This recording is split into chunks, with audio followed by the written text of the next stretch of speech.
সুপ্রিয় শিক্ষার্থীবৃন্দ, আজকে আমরা আলোচনা করব পদার্থবিজ্ঞান প্রথম পত্রের তরঙ্গ অধ্যায় থেকে। এর আগের ক্লাসে আমরা স্থির তরঙ্গের সমীকরণ প্রতিপাদন করছিলাম। সেখানে স্থির তরঙ্গের সমীকরণ নির্ণয় করতে গিয়ে সেখানে আমরা একটা লব্ধি তরঙ্গ, স্থির তরঙ্গ মানে এক প্রকারের লব্ধি তরঙ্গ এবং লব্ধি তরঙ্গের বিস্তার পাইছিলাম a সমান 2a cos twice phi divided by lambda into x। তো এখন আমরা আজকে নির্ণয় করব স্থির তরঙ্গের সুস্পন্দবিন্দু ও নিস্পন্দবিন্দু শর্ত, অর্থাৎ কত দূরত্বে বা কোথায় কোথায় সুস্পন্দবিন্দু তৈরি হবে, আবার কোথায় কোথায় নিস্পন্দবিন্দু তৈরি হবে, সেই জিনিসগুলো আমরা আজকে আলোচনা করব। তো আলোচনা করব তাহলে সুস্পন্দবিন্দু। আমরা বলছিলাম কালকে যে বিন্দুতে তরঙ্গের বিস্তার সবচেয়ে বেশি সেটাকে আমরা বলছিলাম সুস্পন্দবিন্দু। তাহলে আমরা জানি লব্ধি তরঙ্গের বিস্তার, লব্ধি তরঙ্গের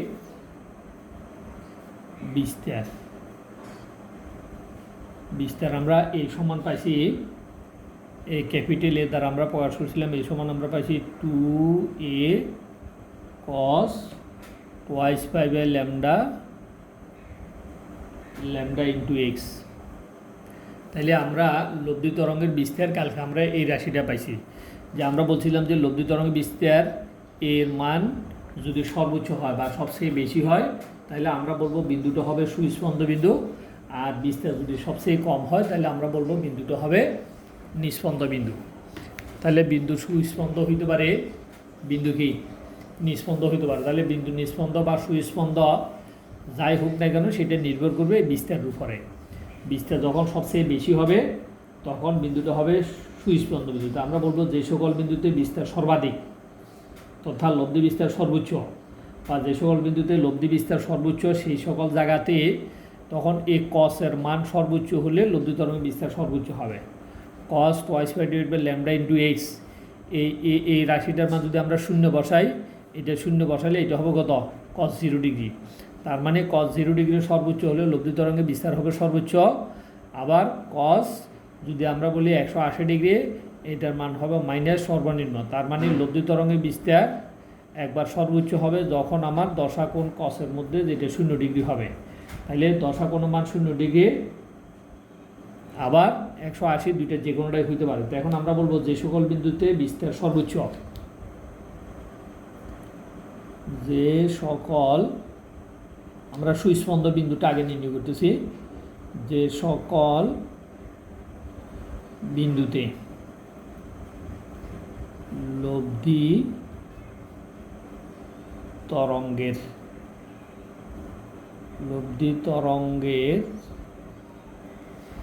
বিস্তার সর্বোচ্চ,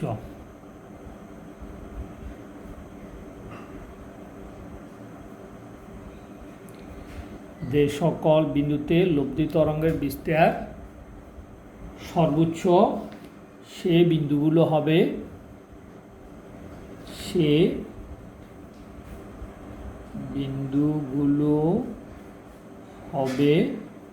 সুস্পন্দ বিন্দু।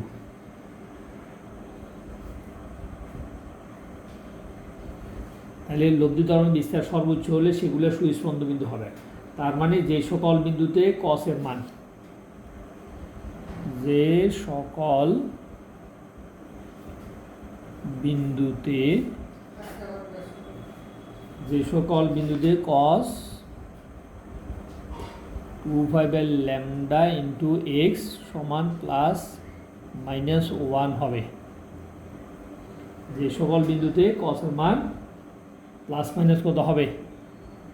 1 হবে। যখন cos 2 pi by lambda into x এর মান প্লাস মাইনাস 2a হবে, সেই সকল বিন্দুতে বিস্তার, যে সকল বিন্দুতে কসের সমান এত হবে সে সকল বিন্দুতে a সমান প্লাস মাইনাস 2a। তাহলে যদি যে সকল বিন্দুতে এই কসের মান cos twice by lambda into x এর মান প্লাস মাইনাস 1 হবে, সেই সকল বিন্দুতে a সমান প্লাস মাইনাস 2 হবে, অর্থাৎ ওই সকল বিন্দুটা সুস্পন্দ বিন্দু হবে। তাহলে এখন আমরা যদি লিখি যে এ 2a সমান কসের যে মানগুলোতে আমরা সর্বোচ্চ বিস্তার হয়, তাহলে কস এখানে আমরা লিখতে পারি cos twice 2a cos twice pi divided by lambda into x সমান, তাহলে কসের কোন কোন মানগুলো সর্বোচ্চ এই মানগুলো আমাদের মুখস্থ মনে রাখতে হবে। এগুলা আমরা জানি cos 0 ডিগ্রি মান হচ্ছে +1, আবার cos phi এর মান হচ্ছে -1, আবার cos 2 এর মান হচ্ছে 0, এইটা যে cos 0 ডিগ্রি মান হচ্ছে কত 1, আবার cos thrice pi। এইভাবে একবার সর্বশেষ পদ হবে আমাদের কত n পাই। তার মানে যখন cos twice pi lambda x মানে +-1 কখন কোথায় কোথায় হবে, cos 0-তে +1 হবে, cos phi এ -1 হবে, cos 2 phi এ আবার +1 হবে, cos thrice pi আবার -1 হবে। এটা আমরা চতুর্ভাগের নিয়ম থেকে যদি আমরা হিসাব করি তাহলে সর্বশেষ পদ হবে কত n পাই। তাহলে এখানে n হচ্ছে স্বাভাবিক সংখ্যা, এর মান হচ্ছে 0, 1, 2 ইত্যাদি। তার মানে এই সকল বিন্দুগুলোতে আমরা কসের এই সকল মানের জন্য এই +-1 এই মানগুলো আমরা এখানে পাবো। তো এখন এখানে আমরা বলতে পারি উভয় পক্ষ থেকে যদি আমরা ধরি এইখানে তোমার যে 2 এটা লাগবে না, এটা আমরা যেহেতু শুধু একটুকুর মানটা বসাইছি, আমরা পুরোটা বসাইলে এখানে 2 এটা বসতো আর কি। এখন আমরা এখানে বসাবো যে এই cos twice pi উভয় পক্ষ থেকে আমরা cos বাদ দিতে পারি, cos এখানেও আছে এখানেও আছে, cos বাদ দিলে আমরা কত পাবো, এই twice pi divided by lambda into x, এখানে আমরা পাবো 0, pi, 2 pi n pi। তাহলে এগুলো হচ্ছে আমাদের কি সুস্পন্দ বিন্দুর শর্ত। তাহলে এখন এখান থেকে যদি আমরা x এর মান বের করি তাহলে x হচ্ছে কি পথের দূরত্ব, তাহলে এটা উল্টে যাবে, ল্যামডা যাবে উপরে, এটা গুণ করলে 0 হবে, এখানে ফাই কাটা যাবে, ফাই যদি কাটা যায় এখানে থাকবে ল্যামডা বাই কত, ল্যামডা বাই 2, এখানে থাকবে 2 lambda by 2 dot n lambda, phi কাটা যাবে, n ল্যামডা ডিভাইড বাই 2। তাহলে আমরা দেখতেছি যে সকল বিন্দুতে তরঙ্গগুলা পথের দূরত্ব অর্থাৎ x অক্ষ বরাবরে যে তরঙ্গগুলা 0-তে অবস্থান করবে, ল্যামডা বাই 2 দূরত্ব অবস্থান করবে, 2 ল্যামডা বাই 2 দূরত্ব অবস্থান করবে, ওই সকল বিন্দুগুলো হবে আমাদের কি, ওই সকল বিন্দুগুলো হবে আমাদের কোন বিন্দু, সুস্পন্দ বিন্দু। তাহলে এটা আমাদেরকে মাথায় রাখতে হবে যে কোথায় কোথায় আমাদের সুস্পন্দ বিন্দুগুলো তৈরি হবে।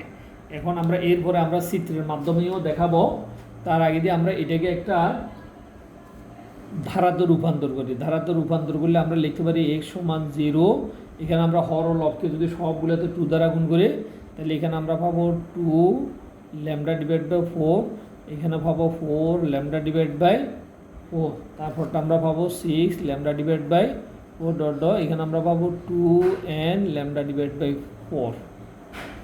তাহলে আমরা এখান থেকে এখন বলতে পারি এটি একটি ধারায় রূপান্তর হয়েছে। কীরকম ধারা, এখান থেকে আমরা বলতে পারি যে সকল বিন্দুতে তরঙ্গগুলা ল্যামডা ডিভাইড বাই 4-এর জোড়গণিত, দেখো 0, 2, 4, 6 ল্যামডা ডিভাইড বাই 4-এর জোড়গণিত যে সকল বিন্দুতে, সেই সকল বিন্দু হবে কি সুস্পন্দ বিন্দু। এখন আমরা যদি একটা সুস্পন্দ বিন্দু দেখানোর জন্য যদি আমরা একটা তরঙ্গটা আঁকি, দেখো তরঙ্গটা দেখা যাইলে দেখলে তোমরা ভালোভাবে বুঝতে পারবা।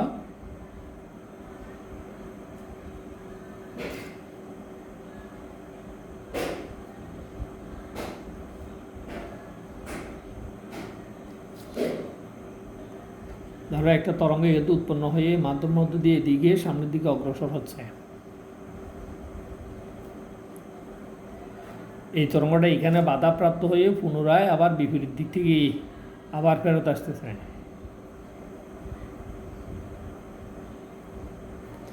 এখন দেখো তরঙ্গটা এই বিন্দু থেকে যাত্রা শুরু করছে। এখন আমরা বলছিলাম যাত্রা শুরু করার প্রথমে অর্থাৎ এইটা হচ্ছে এক্স অক্ষ, এটা হচ্ছে ওয়াই অক্ষ। ওয়াই অক্ষর উপরে আমরা জানি এক্সের মান হচ্ছে কত 0, তাহলে যখন 0 ছিল তখন এই বিন্দুতে তরঙ্গের বিস্তার দেখো সর্বোচ্চ, এটি হচ্ছে সুস্পন্দ বিন্দু। এরপরটা আমরা কথা বলছিলাম, এরপরটা আমরা বলছিলাম 2 ল্যামডা বাই 4, তাহলে আমরা জানি এইখান থেকে এতটুকু এটা হচ্ছে ল্যামডা বাই 4, তাহলে এইটা যদি ল্যামডা বাই 4 হয় তাহলে এখান থেকে এতটুকু এইটাও ল্যামডা বাই 4, তাহলে এই বিন্দুটা এইখান থেকে এখানে এই বিন্দুটা হচ্ছে আমাদের এই 2 ল্যামডা বাই 4 বিন্দু হচ্ছে এইটা। তাহলে দেখো এই বিন্দুতে একটা সুস্পন্দ বিন্দু, এখানে কি আর একটা সুস্পন্দ বিন্দু। আবার এখান থেকে যদি আমরা আবার গণি, এর ফরটা হচ্ছে কত, এইখান থেকে শুরু করলে 4 λ/4। তাহলে দেখো একটা λ/4, দুইটা λ/4, তিনটা λ/4, এই 4টা λ/4। তার মানে এই বিন্দুতে আসলে এটা হচ্ছে 4 λ/4। তার মানে এইটা আর একটা কি বিন্দু, সুস্পন্দ বিন্দু। আবার যদি আমরা তার ফরটা গণি, দেখো তার ফরটা কোথায় পড়ে, এটা শূন্যতে, এটা λ/4 একটা, এটা দুইটা, এটা তিনটা, এটা চারটা, এটা পাঁচটা, এটা ছয়টা। তাহলে 6 λ/4। দেখো এই 6 λ/4, তাহলে এটা হচ্ছে 6 λ/4। তাহলে আমরা দেখতেছি যে এই বিন্দুগুলা সুস্পন্দ বিন্দু তৈরি করবে।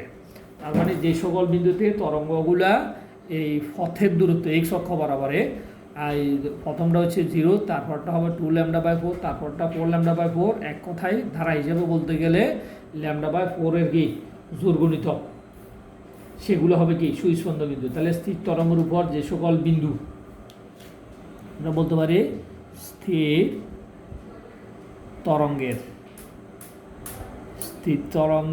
উপর যে সকল বিন্দু λ/4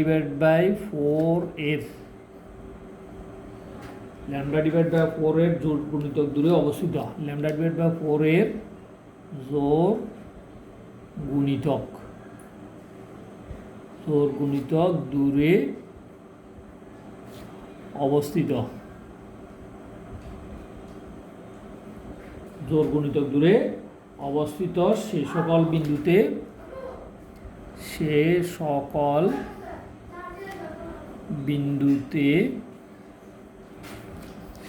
বিন্দুতে সুস্পন্দ বিন্দু সৃষ্টি হবে, সুস্পন্দ বিন্দু সৃষ্টি হবে। তাহলে এখান থেকে আমাদেরকে ভালো করে মনে রাখতে হবে যে স্থির তরঙ্গের বিস্তার a সমান 2a cos λ ইন্টু এক্স, এইটা আগে মনে রাখতে হবে। এটা যদি আমরা ভুলে যাই তাহলে আমরা সুস্পন্দ নিস্পন্দ বিন্দু দেখাতে পারবো না। এরপরে আমাদেরকে মাথায় রাখতে হবে যে বিস্তার সর্বনিম্ন হওয়াটা এই কসের দশাগণের উপরে নির্ভরশীল। দশার কোনো মান 0 হলে cos 0 হলে +1। আবার দশাকোণ যদি 180 ডিগ্রি হয় তাহলে cos 180 ডিগ্রি -1। তাহলে যখন +1 হবে তখন a সমান হবে 2a, যখন -1 হবে তখন a সমান হবে -2a। তাহলে আমরা বলতে পারি এই লব্ধি তরঙ্গের বিস্তার a এর মান একবার কত হবে, a সমান +-2a হবে।